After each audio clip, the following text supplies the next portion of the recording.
Time for the Film Crickets with Jay Fortier, Chris Martineau, and Melanie Howerton. On this week's episode, Jay, Chris, and Melanie, and Atlanta's favorite morning show host, Tad Lemire. Tad, is it still $50 if I say that? Review the 2000 comedy drama film, Oh Brother, Where Art Thou? Does it stand the test of time? Let's find out. Your Film Crickets are on now. What a welcoming group you are, seriously. So welcoming. The gate busting Tad's nuggets. This is crazy. This is out of control. You know, most people who didn't meditate as much as I did would storm out right now. Oh man! Oh, you poor things. You got it. You're stuck with that guy from that station that plays that 80s and you know what I like? I like the 80s and 90s. I listen to it all the time. I'm like, yeah, 80s, 90s, and now? Yeah, that's it. Yeah. Hi. What station is it? 97 point... No, 98.5. Oh, yeah. Oh, that's You're like that girl, station. Kara? Okay. In case, once again, this is the Film Crickets, and my name is Jay Fortier, and I'm along with Chris Martineau and Melanie Howerton. How you doing, guys? Oh, dandy. How are you, Jay? All right. And we have Tad Lemire on, and let me tell you something. Where that was going is why we were laughing so much during that is prior, we discussed that, we discovered that, well, Tad discovered that Melanie lives in the neighborhood of where he broadcasts. Let's just out with it, Jay. She lives in Georgia. She's never heard of my show, but she knew I was coming on this podcast, right? Think about it. It's the most insulting thing. But she's over there. She's like enjoying her Chateau Elan, you know. She told me she was a masshole, and then she immediately proved it. She's like, I don't know. I listen to the station that plays the 80s and 90s, which is my station. It's hysterical. I love it. I love it. I love being roasted. You know, don't you guys? I don't know how you guys feel about that, but I do love it. Tad. Inadvertent roasting. I do love it. What can I tell you? Oh boy! You know, I think as a younger man, I used to curl up in the fetal position. You know, if somebody was treated me like Melanie's treated me so far, but now as an adult, I actually relish in it. I love it. So keep it coming, Melanie. Oh, that's great. Yeah. So, all right, Chris, the movie that we're doing today is Cohen Brothers, because you know what? Tad really liked the Big Lebowski. Yep. We had him on for the Big Lebowski and Home Alone. And I know Big Lebowski is the Coens, and I know you had, Chris, mentioned Yep.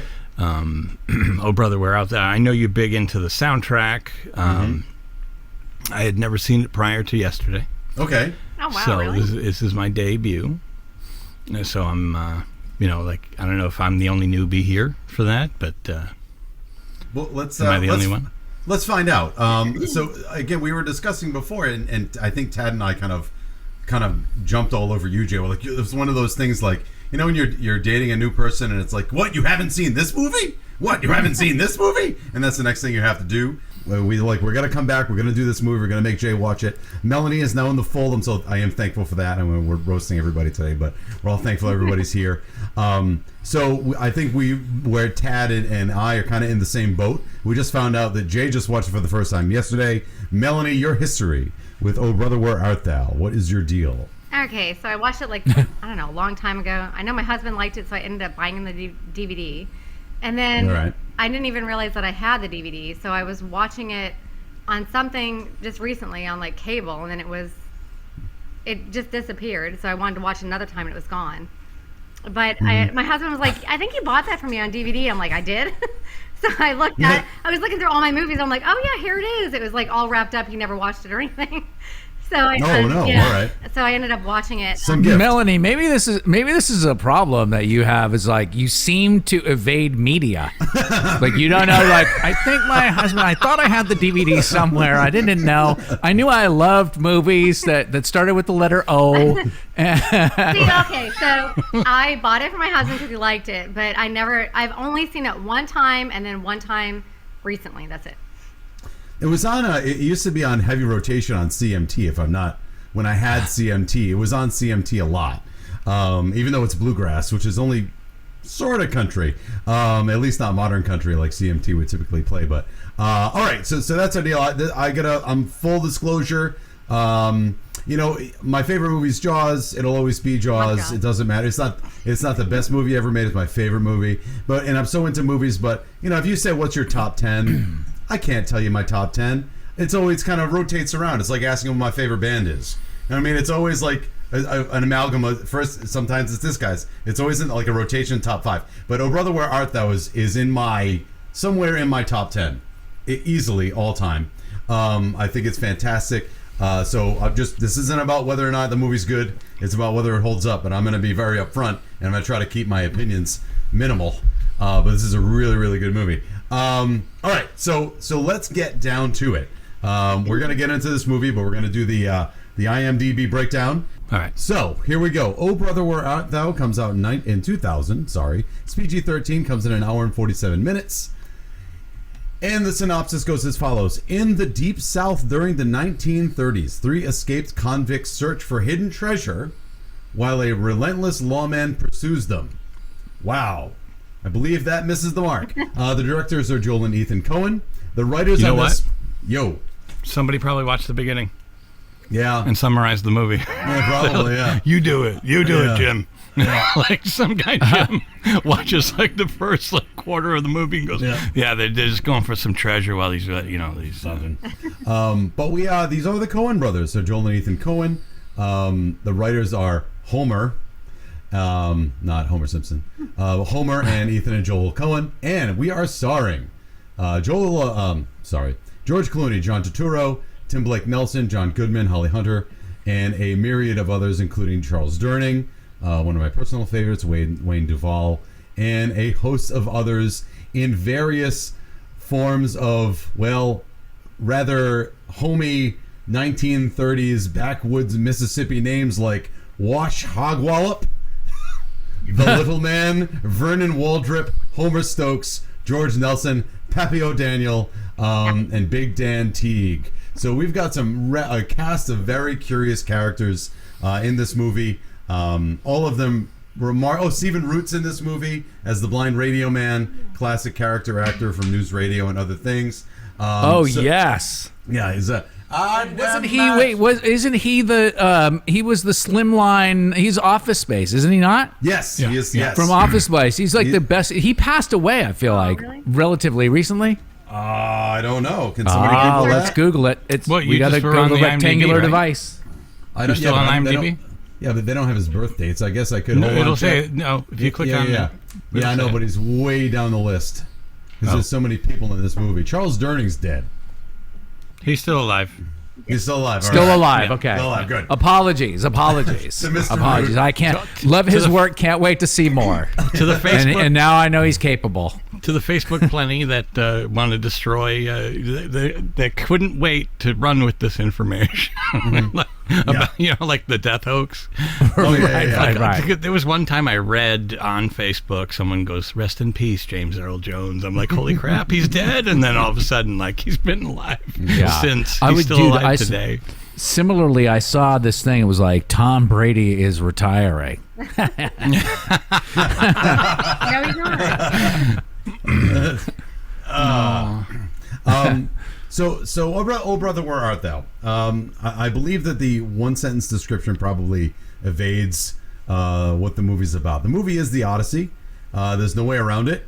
I'm not gonna fake like I'm Mr. Pretentious and say, well, I read the Odyssey in college and I remember all of it. I don't. I know I read some of it in high school and some of it in college. I'm not going to pretend like I read all of it, but I do know the basic idea of the Odyssey. And does anyone disagree that we are clinging to Homer's Odyssey with this? Do we agree or disagree? Go ahead, Melanie. Okay, so yes, they said that, but it was almost kind of like a joke. And the two producers of the show had never even read that. And so they actually had, I think it was, what the heck was his name? I think it was even like, it might have been Tim Blake, the one that did the vocals for, I can't remember what his name was, but somebody, I wrote it down. In the jailhouse now. Yeah, so basically there was a lot of things that they actually had somebody that read it, and they brought him in, and so they kind of gave him advice on what to do, like, you know, like the sirens and the cyclops and things like that. But the entire time that they were filming it, they said that they felt like they were just completely ripping off Wizard of Oz. The entire time. No. They just had in their head that this is a Wizard of Oz where three people, and they called them three saps, were trying to just get back home. And then if you look at the whole time where, you know, they flood the town and you see like the water going on and all these cute little like pieces of banjos and dogs and all these things kind of floating in the water, was kind of like the, you know, tornado from the Wizard of Oz. Also, a funny thing is the Ku Klux Klan, like, you know how they brought that into the whole thing? Yep. The Ku Klux Klan, the top person in that is actually called the Grand Wizard. But they just kind of Wizard. They just kind of felt Wizard like the of Oz. entire time that they were making it that they were kind of ripping off the Wizard of Oz, and they actually wanted like to the call anti-wizard. They wanted to call the title "There's No Place Like Home," and the title actually comes from Sullivan's Travels from 1941. So that's where they actually got the title of the movie, and also where they got the prisoners that were going to see the movie, like the whole, you know, what do you call it? The chain gang was going to see the movie. Yeah. Okay. But, all right. But what I wonder about then is the beginning of the movie starts with an oracle. They said that. They said it was kind of like a joke, and then they had somebody that had seen it, and they kind of advised them on putting pieces of those things in through the movie. Yeah. Okay. All right. So it morphed, basically what she's saying, I think, is that it morphed from, like, Joel and Ethan Cohen were not familiar with Odyssey, and it was that Delbert, right?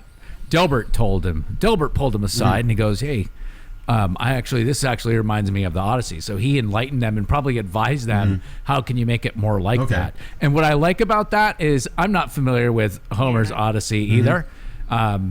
So that's fantastic to me, that even if the guys didn't, you know what I mean?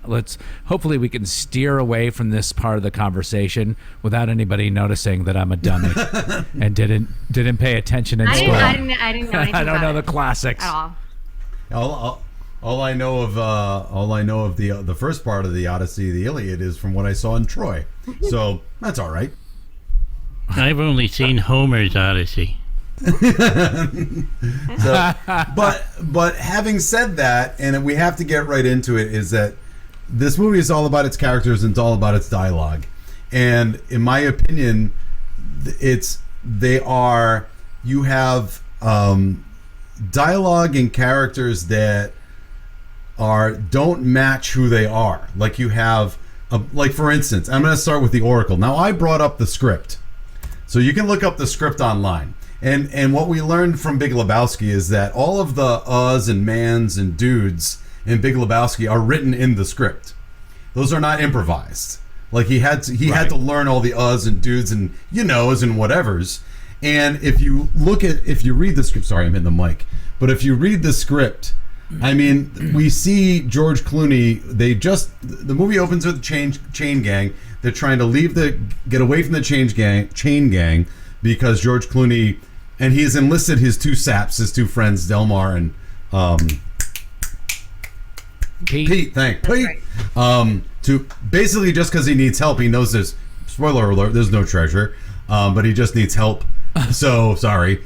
But there should be more of a pause between spoiler alert. Yeah, I know, right? And the information. Spoiler You know alert. what? Those Our show deals mostly with past, pretty much all past movies. So, like at this point, if you haven't watched it, Jay, it's cool for you to say that, but now you're inching into 2000s, Right. and that to me is only Yeah. Those rule-breaking bastards. I have a over at feeling the I'm going to Film reach Crickets. it. Did you pick the movie? But The movie. You know how long? I mean, I kind of did What's that? based on the fact I did because of our past. Like we had done Big Okay. Lebowski, so and we had discussed other. There was a debate on all the other Cohen brothers, Raising and Arizona. then but Tad had said something like, I didn't, I don't know anything much about, or I didn't really like Hudsucker Proxy, and then Chris went, oh "What yes, the thank hell?" you for Like, got that absolutely right. or something like that. Like he was. I'm surprised Chris if you had said, overreacted. guys, I want you to do Hudsucker Proxy, I'd not be standing here. Right well, that's a Hudsucker Proxy is a hard pill to swallow. It's not the best. It certainly is. I think it gets short shrifted a little bit, but it's certainly no Old Brother Where Art Thou. It's certainly no Big Lebowski or Raising Arizona. But my point getting before is that we see this opening scene where we are obviously in the middle of nowhere in Mississippi in a chain gang. We hear the chain gang songs. We are setting up this. We are expecting to hear country bumpkins throughout, right? Even if they're intelligent people, they're gonna have that thick accent, But we're talking 1930 deep South Mississippi, again middle of nowhere chain gang, and we see Everett, who has broken from the chain gang, gets onto a train. He's chained to his two other friends, Pete and Delmar, and we're expecting to hear some really deep Southern stuff, and we hear, say, any of you boys Smithies, or if not Smithies per se, were you otherwise trained in the metallurgical arts before straitened circumstances forcing you into a life of aimless wandering? Like, that's how? Dude, I'm so glad you pulled up the script because I was too lazy to rewind it. I was like Melanie. I was like, I don't know. I didn't want to find the DVD. I'm kidding. No, but I love that you looked that up because I was like, that was just a bunch of nonsense. Yep. But yeah, you're right. Clooney, that character did not fit, and they're just beautiful. Yeah, like Clooney reminds me, and I'm sure you have like kind of a rundown of what you want to do. So I hope I'm not jumping. Do whatever. Ahead. But his character reminds me so much of Walter, in that he's so knowledgeable. Walter just gets more frustrated at people who don't understand, like trying to teach the ways of the world. And Clooney's approach is more of just like a matter of fact, but they're both kind of the same. They use big words, multi-syllabic sometimes. Yeah. And there was a lot of similarities I'm sure you picked up on, but and what's interesting about that is he's actually dumb. Like he's really dumb.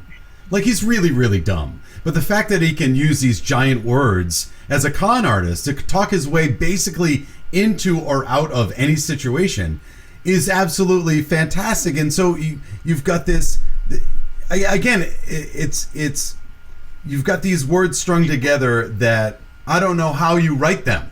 Like when he says that, how, like at the end of the movie, when I don't know, I'll get to that later. I don't want to do that. Spoiler alert. No, but just to what you were saying, not to beat a dead horse, but I kept on saying everything that you said after that. I was like, just like Walter, sounds intelligent, but really is pretty dumb, right? And is a con artist. Yeah, and he doesn't. Sorta. He's been conning everybody forever. And I just got to do one more too. When the Oracle is telling them what's going to happen in the story. And the old man is, again, out of magical man. Like the Wizard of Oz. Yep. Magical man comes out of nowhere on a squeaky train track. And he just says, "You will find a fortune, though it may not be the one you seek. But first you shall travel along a difficult road, a road fraught with peril.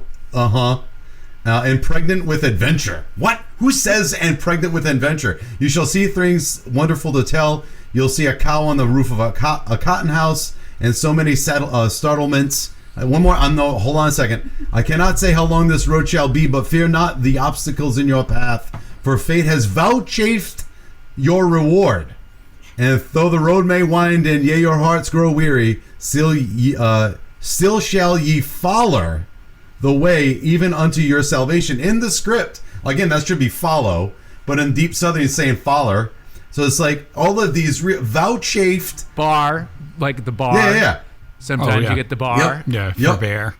Yeah. So you've Thank got God I had the subtitles on that day. vouchsafed, which is a fantastic word, and faller are in the same paragraph. Like, that to me is stunning writing. How do you put that together? That's ballsy to try to do that, because you're trying to tell us that this seemingly, I don't know, like he's disabled but knowledgeable about the universe, about what's going to happen, but he's still just an earthly being here on the ground. So you're going to say vouchsafed, and it's just, it's so good. It's so good. He was smart, but he's still going to have that accent because he's from the deep south. You guys know about the accent, which I thought was kind of cute. He was so worried, George Clooney, about getting that accent right, that he actually sent his entire script to his uncle, who is a tobacco farmer in Kentucky, like has never even left Kentucky. And he asked him to say all of his script on recording so he could get that accent down right. And he sent it back to him. But because he was a huge Baptist, he was not going to say anything that said hell or damn. He wasn't going to say any swear words. So he sent everything back to George Clooney, and he got every accent down right, except for those, because his uncle wouldn't say them. But it was funny because during the premiere of the movie, he actually flew his uncle out to see the premiere of the movie, and that was the first time his uncle has ever been on a plane in his life. Wow. And it was kind of cute because he got the accent down right because of his uncle. That's great. And he said, and honestly, I was more impressed with the accents of the other two. Like, I mean, I'm not saying George Clooney didn't do a great job, but they seem like they had more difficult accents. Like, of all three of them, I understood. I didn't understand what he was saying, but I understood the words. You're right, though. You're right. I mean? Because you can kind of see he sounds a little bit more not Southern compared to the other two. But aren't you describing, I'm sorry to jump in there, but aren't you describing also in all of this, just in general, why Cohen Brothers movies are so great? Because if you're into culty, because if you like it, you pick up a little of that, you find it good enough that you want to watch it again and again and again. Like, I admit, I love Lebowski. I've watched it a bunch. This I had only really seen maybe once, maybe twice, and watching it again last night, I'll probably watch it another 10 times because it is that good. And once you realize how good it is, you want to go back, because every time you watch it, I swear you're going to pick up something new and be like, my favorite, mesmerized. Another one that, like, it just blows my mind is later on when he finally gets back to his family, but his wife, who is being courted by someone who is bona fide, whatever the fuck that means. Like, they're not using that correctly. They're just saying that he has a job. Right? You can't, like, he's bona fide. He just kept saying he's bona fide. It doesn't even mean anything. I love it. Right? And he's got the 12. No, bona fide doesn't bona fide means like USDA choice bona fide? Yeah, I know. Like, That's what I mean. It's legit. He's legit. It's another way of saying He's legit, but it's kind of a malaprop because from what you were saying, it's kind of reserved for beef and not husbands, but whatever. The other part of that is that Clooney keeps saying, you can't marry my wife, which is the best, and then keeps saying, you can't, I'm the paterfamilias, which is like Latin for the natural father. Why would he know Latin, and why would he throw it out in that context? You can't have her. You can't have my daughters. I'm the paterfamilias. What does that even mean? Yeah. Like, that's. It's like Walter again. To go back to it, it's like Walter in the parlance of our times or whatever. You know, like, or maybe that's the dude, but you know, like, it's just awesome. I think he's like basically what would be 1930s street smart. Yeah. I guess, but where did he learn it? So, like, no, but just I don't know. However, he knew enough to pick stuff up to keep the con going, whatever that may be. He knows what works. He knows how to keep pushing it until it works. So he probably learned certain words to make himself sound a certain way, right? Just enough to sell the story. You're right, but that's where I think it's so genius, is because we have someone that is so not bright but sounds so smart, right? He certainly sounds the part, but when you actually pull the cards on him, he really can't back up what he's trying to say. He's got to figure out a new way out, because he's a liar, he's a con man, but you don't not like him. He's a thief. Right. These are all criminals, and I gotta you love say them. something. Go ahead. his facial expressions in this movie throughout are amazing. Sure. And it's like his eyes, like when he'd do like bug eyes, or just like sometimes it would just be certain moments, like when he's driving and he goes, I don't think that's Pete. Like when he was talking about the Jay, you have what we all have, which is a crush on Absolutely, 100%. Oh my God. 100%. No, but it's like I'm You're not just talking crushing about on his him. eyes, how sweet they are. No, but what I'm saying is what they did, like for instance, the moment towards the end, and it doesn't matter, you know what I mean? Like Yep. we're talking all out of the whack, you know what I mean? Just everything's out of order. When they learn for the first time that Man of Constant Sorrow is a big hit, the two guys start singing it, and then the crowd goes nuts, and he comes over and he's like he's looking left and right, How like do what they the hell? know? Yeah. Yeah. And then I could watch him do that chicken dance thing that he did, like all day. That was my so George. He got that from the So Kentucky funny. cloggers. There's What's that? cloggers in his, because he's from Kentucky. So he said there was cloggers in his town that when they danced, they would not move their upper body, but their legs were going all over like crazy. So he was trying to mimic those dances. That's Oh my God, it was so funny. Yeah. But again, showing the intelligence of the character, he knows he's onto something good, though he doesn't understand why it's good, but he figures he ought to play the audience. It's almost like Yeah. Gladiator, right? If you win the audience, you win Rome. Yeah. So he's like, if I can somehow, I don't know why I should, but I should. And he does it, and he's friggin' genius at it. He's so good. I got, again, this movie is full of misdirects, and it's full of things you don't expect out of characters. And again, we're dealing with criminals, but you almost can understand why they're criminals. You know what I mean? Because they're in the midst of the Depression. So of course you're going to knock over the Piggly Wiggly. Of course you're going to do whatever. And any of these three gentlemen, all they want is to be able, like when they get the treasure, what do they say that there's a treasure, right? There is no treasure. But they say that there's a treasure, and they ask, what are you going to do with the money? And they never say anything like, I'm going to buy a car, I'm going to buy whatever, prostitutes or something. You know what I mean? Say, I'm going to buy the family farm back, because a man ain't no man unless he's got land, right? They really want to be honest, right? So you can see them as criminals making choices because that was the best they could do at the time. So we as an audience can understand that, but they also want some kind of salvation, right? Delmar, when there's the baptism scene, which is absolutely fantastic, and Delmar is baptized. He hears the call of, I guess you would say, God. A lot of faith in this movie, right? Here's the call of God. I'm not a faithful person. I'm not a faith person, but I can understand it when it's meaningful. And he goes to the baptism and he's baptized, and they're laughing at him.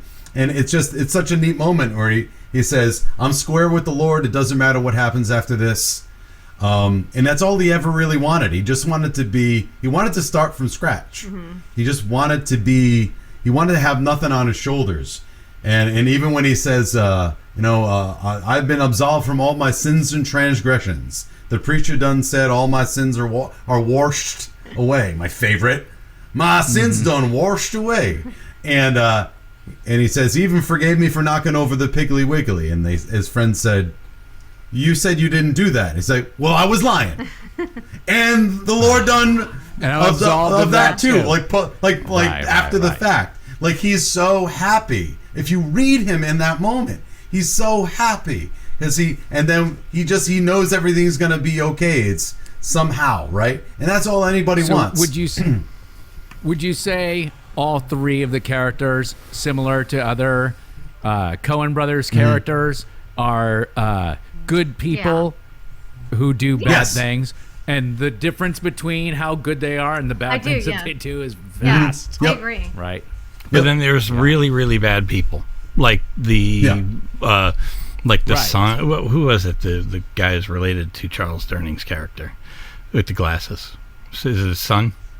Oh, that actor, the son of Pappy O'Daniel is. Papio Who's the guy with the Daniels glasses that Homer was the Stokes. Grand Wizard?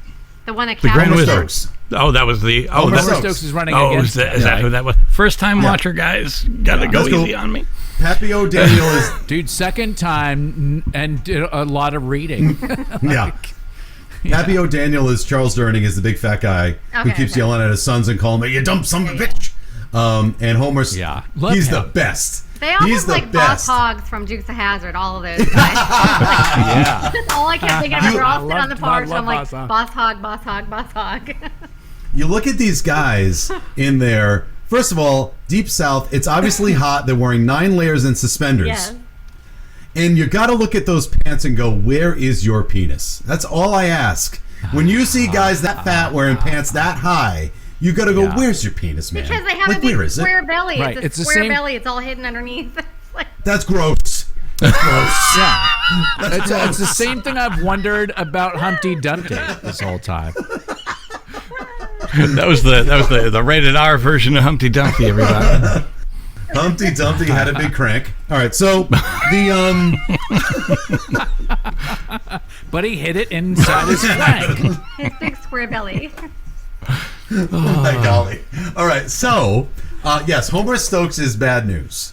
Homer Stokes is Homer Stokes quote, "I belong to a certain secret organization. I don't think I need to mention who it is."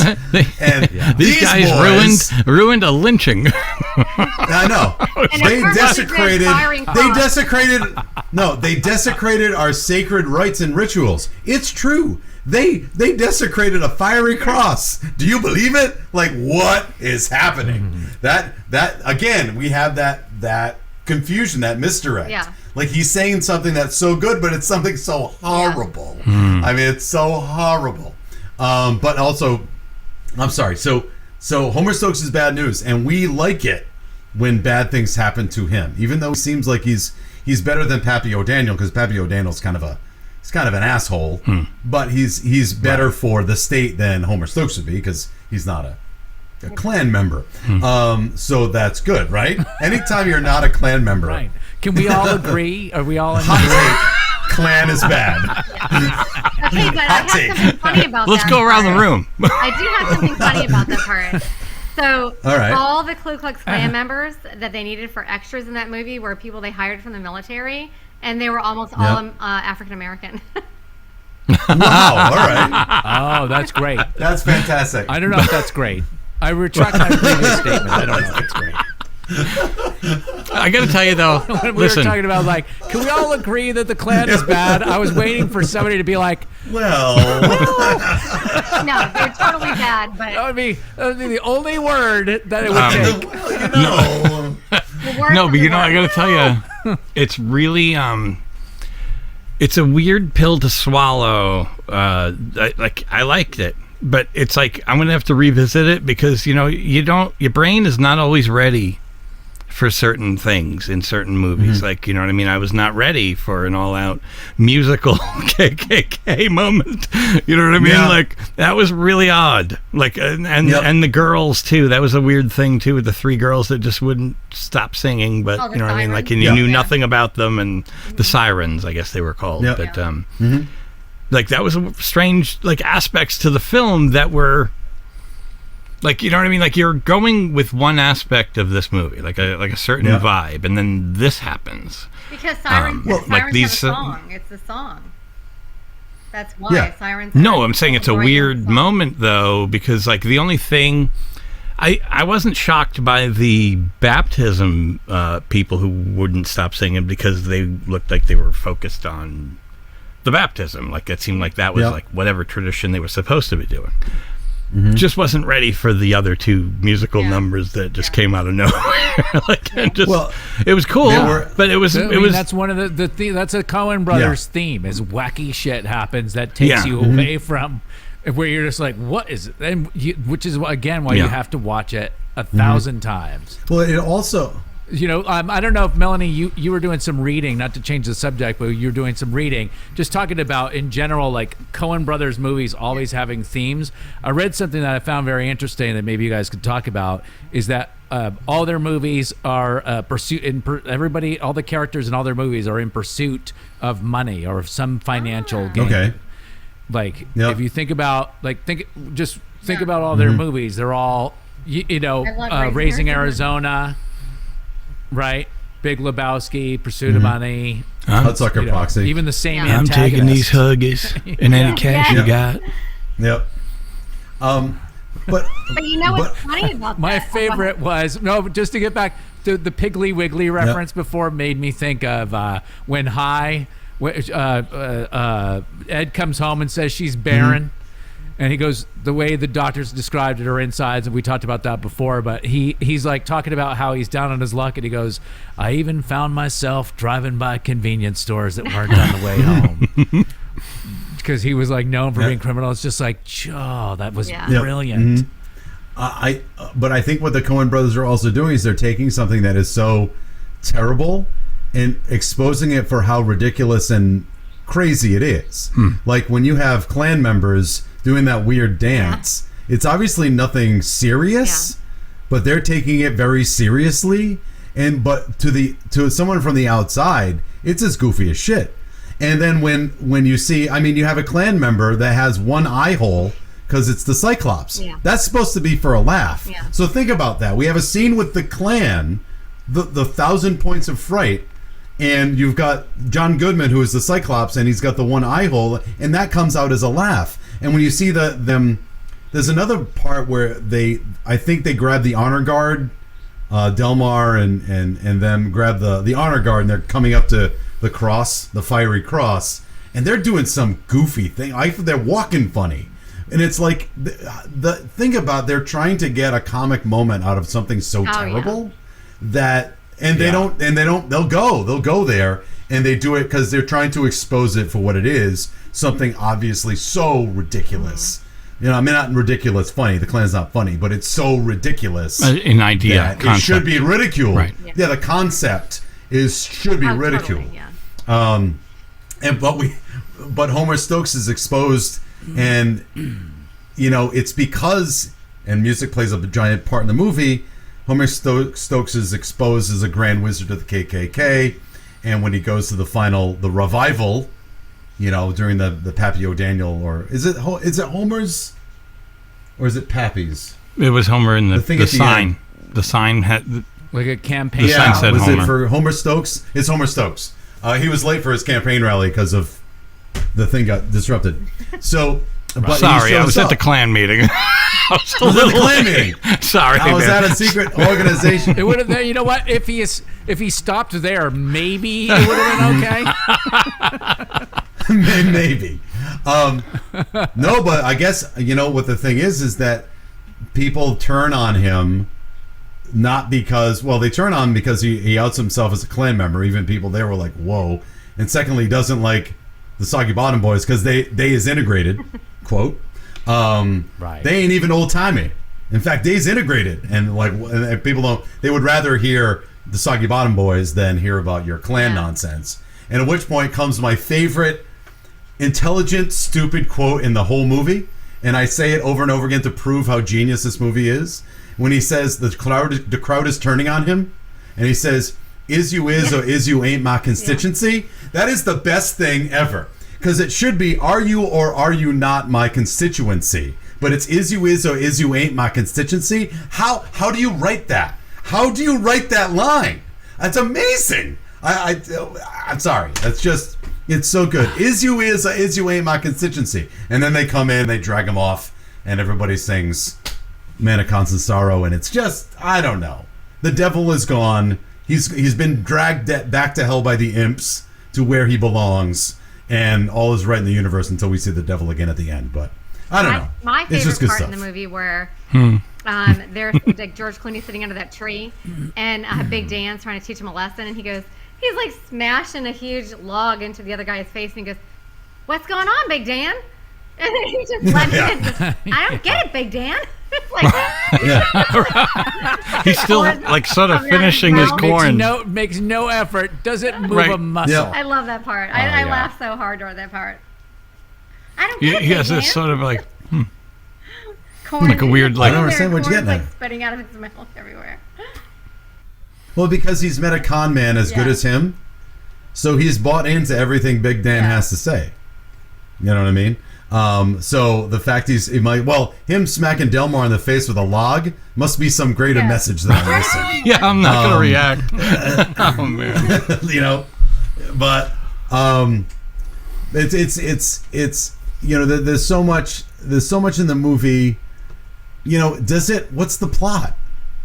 They're trying to get home because obviously the plot, just like they said, the Wizard of Oz are all trying to get home. Yeah, but is it home and trying to be redeemed?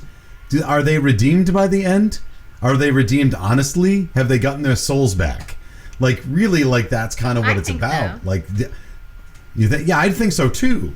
But that's where when you look at the IMDb breakdown, there's no way you can encapsulate it because there's so much going on, and we see their characters we see people that they want their souls redeemed, and you see the man that sold his soul to the devil, and they don't understand why, and we see George based off a supposed true urban legend.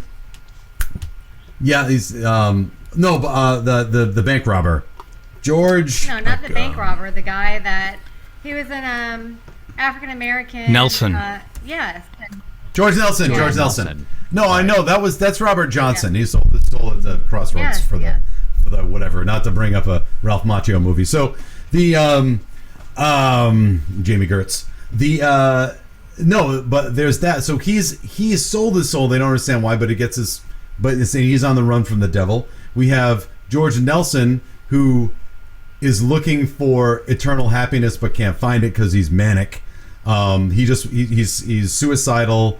He has a death wish and he's manic. So he's trying to find happiness and can't find it. Homer Stokes is trying to find happiness in all the wrong ways. So is the Cyclops. So these three characters are where we're hanging all of our hopes on as they go through their different trials and tribulations. The sirens do come in out of nowhere, but that's just another temptation along the road to redemption. Which is supposed to make them forget and eventually about they get there, right? Their journey. It's supposed to make them forget about what they're doing. Yeah. Right, because the forces are working against them to their eventual redemption, right? I don't know. Yes. Do you think maybe there's got to be a reason they tell you it's based on Homer's The Odyssey? It's sort of so you kind of they're telling you what it is ahead of time. Yeah. Right. So I think as you're watching, if you didn't know that ahead of time, like what was the purpose of them saying that it was based on that? They were under no obligation. You know what I mean? There's so many movies that are based on other movies or other events or loosely based on whatever that don't give it credit, but it's almost like they're almost like telling you that because they're like, this will help you. Yeah, maybe. I'm okay with that. When I read it, they go said ahead. it was almost Here you guys like a go. joke. They put it on there like a joke.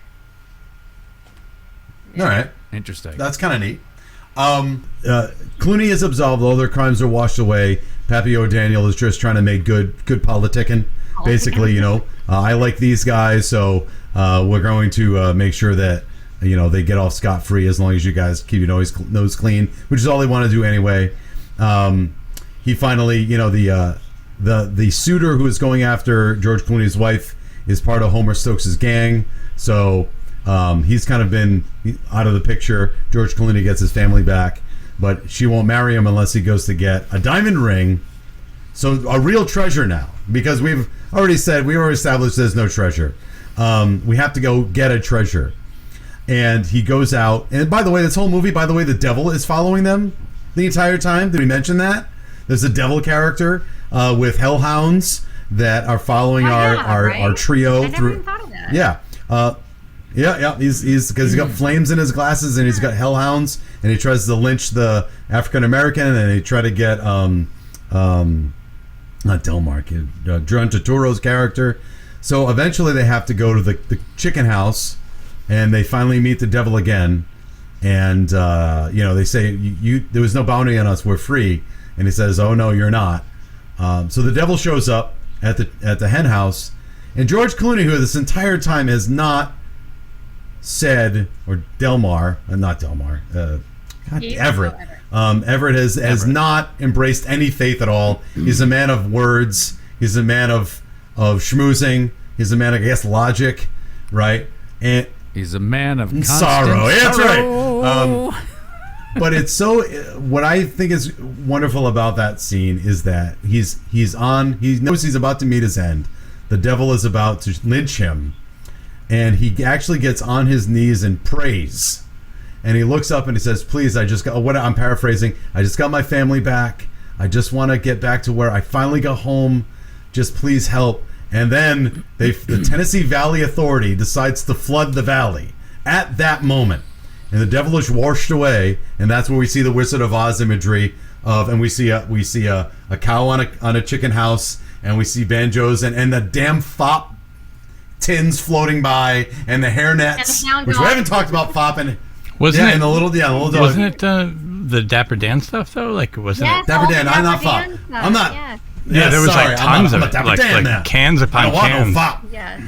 I want Dapper Dan, man. Right, no, but it just proves like how much he is being serious about that. He has like a whole collection of it for, like at home over the years. But and the devil is washed away. They pop up out of the water, and the other two are like, "We've been saved. It's a miracle." And the first thing out of Clooney's mouth, who was just on his knees begging to the Lord, is, "Well, it ain't no thing. It's just the towns they done flooded out this valley to electrify this here area. That's right, we're gonna go modern." Like immediately abandons all of that because he can't admit that he was humble at one point. He cannot admit to his friends that he had humility, just because he can't. And we don't hate him for it. We can almost like, well, what do you expect? He probably prays a lot when he's in his head. You know what I mean? I just love that moment because he might be saved, but he's not going to change. You know what I mean? He's not going to suddenly have faith in the Lord. It's a neat ending to that movie. And then we see the Oracle again at the end. But, sorry. You're good. I'd say it's a good time for Final Judgment then. Oh, well, did you guys know that cabin, I thought was kind of cute, that exact cabin replica that they did, that they flooded, was actually the Evil Dead cabin. No kidding. Yeah. No, it was the first one? Yep. He did it on I know purpose because one of the producers on that film, which one was it? One of the Cohen Brothers. Oh yeah, he knew Sam Raimi. And they worked on that movie together, and so he did it kind of as a joke to him. He did the because I heard the first one got destroyed in a fire or something. Yeah. So he did a replica, kind of. As it was a replica of it. Yeah. Oh, I was like the original. I mean, I thought the original. No, but he made it look exactly like the Evil Dead. That's cabin. funny. Yeah. That's so cool. You know that in New York back in the day, the Cohen brothers, Sam Raimi, and Frances McDormand all had an apartment together. Can you imagine that? That's crazy. Like the amount of creativity flying around that apartment. I can't imagine that. It's sort of like when Pete Davidson moved in with Kim Absolutely, Kardashian. 100%. Same sort of like the level of genius that was then brought to that household. Off the charts. It's time now for Final Judgment. Are you ready to rubber stamp this bitch? Here's the Final Judgment. All right. It's time for Final Judgment. We got to decide. I think we all are in agreement it's a pretty good movie, but now we have to decide whether or not it holds up to the test of time. Again, this is 22 years ago, which is crazy pants to think about. Oh my God. Yeah, it's 2000. So yeah. Anyhow, so let's get at it. Melanie, My knee first. how about you? Do you? Yes. Okay. How do you think this movie holds up, Melanie? Well, it's a period piece, so they can't go out of time because it's set back way far in the day, so you can't go out of time with that. So as far as that aspect, it holds up. I thought it was really good. I enjoyed watching it the second time even more than the first. Lots of funny parts in it. I love how every single time George Clooney wakes up, he's like, "Get out of my hair! What's in my hair?" Yeah. He's always concerned about his hair. And I like how he, I actually like in Raising Arizona, they actually catch him from the smell of his hair gel, kind of just like in Raising Arizona, that's how they catch him too. Yeah, so... oh, really? I forgot about that. Yeah, so I liked it a lot. I think it would definitely hold up. I'm not going to say, and you guys are going to hate me for this, but I did think there were some slow parts in it. So Okay. I thought there were some slow parts in it. But other than that, I think it would totally hold it. Sure. Can you remember a slow part? I just remember the first time I watched it, I remember thinking it was kind of slow. And probably because I wasn't paying attention to it as much, I was like doing trivia and writing things down. So then the second time I watched it more, and of course I enjoyed it more because I get to watch it more. But yeah, I just thought it was, a little bit slow for me. Okay. It's like, okay, Fair so enough. like Halloween's my favorite movie. Jaws is your favorite movie. I watch Jaws every single time it's on TV. I would watch it over and over and over and over and over again. Jaws, Halloween. If they're on, I'm going to watch it. It's going to be in the background 47,000 times. So this movie I love, but I had seen it and I had watched it one time. And then I had watched it 1 or 2 times recently. I think it was twice, actually. But it's not something that I would constantly have on the rotate as in the background. Sure. Yeah. Fair enough. I can dig it. All right, Tad. Bring it. Well, I was just imagining as Melanie was reviewing this movie, what if she did listen to my radio show? And I was like, so what did you think? And she'd be like, well, I got to be honest. There were some slow parts. Okay, I love you. I promise I will freaking follow you every day. I had it on in the background. No, I'm just teasing you. I'm teasing you. I just, I thought that was really great. I loved it. It was similarly, like it was the second time I've watched it. I can't wait to watch it again and again. And you know, I love The Big Lebowski, and I feel like that this is, it really hits all the right buttons for me. You know what I mean? Like it's got all the same characters. It's got the Donnie, like Delmer or whatever is the Donnie character in that he like when he's trying to offer them gopher and they're over here trying to have a serious conversation, it's like the gopher is the walrus. You know what I mean? And so like those little things that you're going to pick up on the 6 trillionth time you watch the movie. So I could see, Melanie, your first time you're watching it. I mean, if we didn't have this assignment, like we were going to be talking about this and I just had that on in the background, I mean, I would be so lost. It is one of those movies like Lebowski, like pretty much I think every Cohen Brothers movie, you must sit down in the dark and pay attention. You can't do trivia, Melanie. You can't be doing trivia on the side. Do you do trivia as like a no for the show night or something? I love trivia. No, research. I love trivia. I only do trivia in all the movies. Okay, see. Oh, okay. But I also play Trivia Pursuit all the time. So yes, I'm a trivia person. I love trivia. Cool. You like going to trivia nights? At my house. Have you guys room, yes. done that? No, but at this house.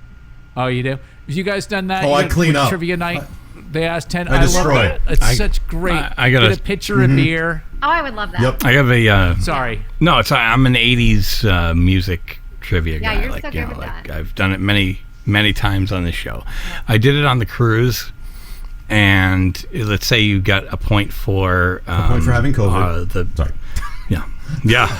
In case the audience is in the HIPAA dark, laws, I man. have the COVID. I was listening to that though. Like you're more of the music trivia, and I'll remember every single music, but I won't remember who sang it or what year. But I'm with Chris.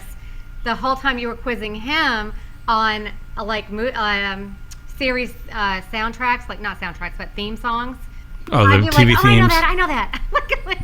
So I remember that more than I'd remember who sung what and what year. But so I did 1 point for the song and then 1 point for the artist, and they gave 15. So if you got 30, then they'd pull you over, and call you up and try to eliminate. If 2 people got 30, then they'd be like first person to raise their hand. Yeah. I got 29 points. Wow. And you it's one of those, like, I call it 29 and a half because the song was Purple Rain. Yeah. Oh boy. Prince. Who was it? Prince. Yeah. Okay. But you forgot to mention "And the Revolution." Oh, that's Come on.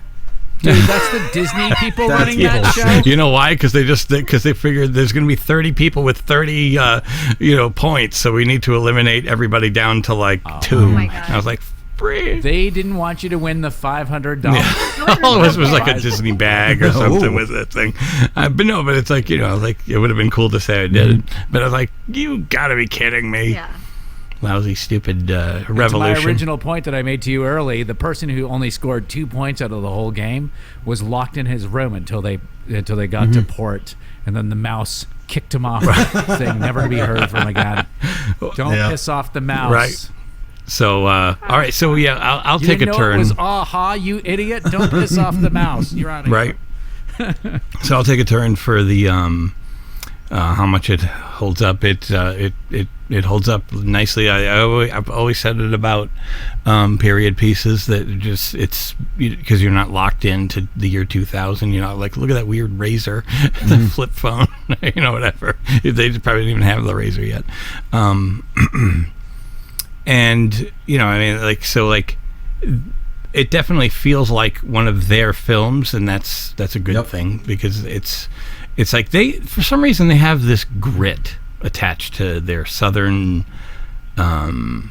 stories and stuff like that. It's like it's intangible. You can't even maybe put your finger on it, but like it's them. It's like their signature. So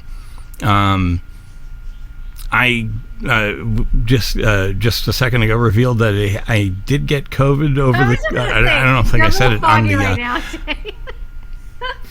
Well, and you're the one drinking I got wine, it on the. So I don't know. I went away on the cruise. I went on the Disney cruise, and I got it like halfway through. The cruise was from Saturday to Saturday, and I got it. I felt awful on Tuesday.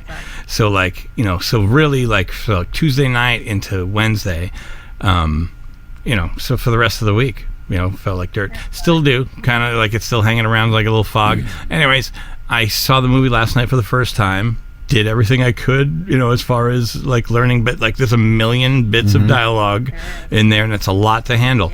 I wasn't watching it twice because I don't feel that great. When you're introduced to something and you're not feeling well, that's not always the best experience. No. So I'm not saying I didn't enjoy it, but I know if I watched it again, it would be something like I'm just associating this with how I feel. Yeah. So like a year from now, I'll go to press play. If I saw it twice while I felt like dirt, I'm probably going to feel like dirt the moment I press play again. So I was like, I'm not doing that. I'm just going to... It's like Jägermeister. I'm going to go with the experts, and I figured you guys would be the experts. So, cool. No, but that's true. Yeah, so, it holds up. You pick up more things and you appreciate it more, I think. Yep. There's a lot of nuance. There's a lot of nuance in it. So I'll go. I think it does hold up. Obviously, period piece holds up. The storytelling holds up. You have to be into the Coens, kind of. If you're just looking for a run-of-the-mill movie, this is not it. But there's enough elements in it to keep you entertained. And there's certainly enough things in it that will take you by surprise. Like just things out of left field, which is kind of interesting. But, yeah, it holds up for a lot of reasons, and I think it holds up because it's just really well done. I will say that I believe it underachieved. I believe it came out and kind of bombed, but now it has not a cult following, but more people appreciate it now than then. I don't think it did well originally. I thought it won some awards though, didn't it? Oh, it may have, but I don't think a lot of people saw it. I don't think it was critically acclaimed. Yeah. I remember it kind of went with a thud, but then the soundtrack came out, and then people started to kind of get in on it after a while. I think it was a slow grower. Anyway, bottom line, absolutely holds up. I think as a critical piece of filmmaking, I think you just have to see the movie. And Melanie, you and I will differ on this. I have had this movie just on in the background while I'm doing other stuff. It's comforting to me. And that's fine. That's just an opinion. That shouldn't be everybody's thought. I know that's horrible because like serial killer things are comforting to me in the background, but no, I put the thing on in the background. I mean, how tough is that to watch? Like a movie about Melly, don't take this. Don't take. He's trying to make himself. No. I'm such a good this person. This is not for being on the background. Yeah. He's trying to one up you. No. All right, fine. If he ever needs to reach her for like a show situation, before she answers, she puts on this movie in the background and makes sure he's aware. What's that in the background? That's amazing.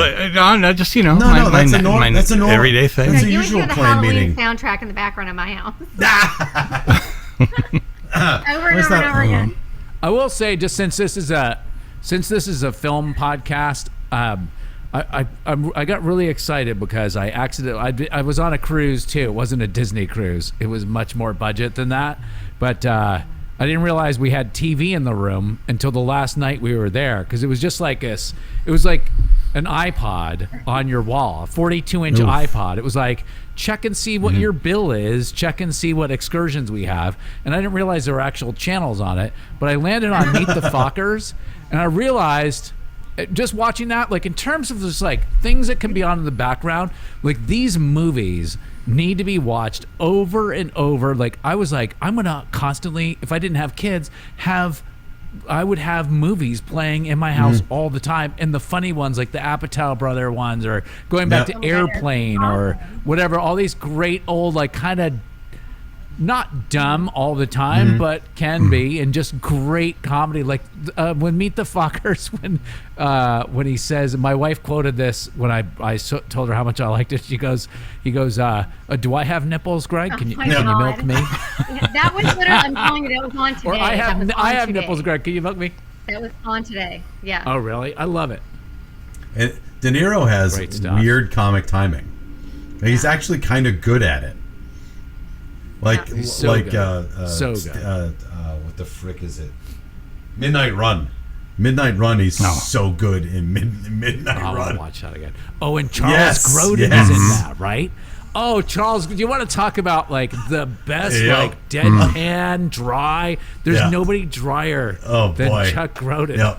Love him. His talk show that he did on CNBC way back, it was like during the OJ trial. Oh no, I loved it because it's the same, like that was his personality.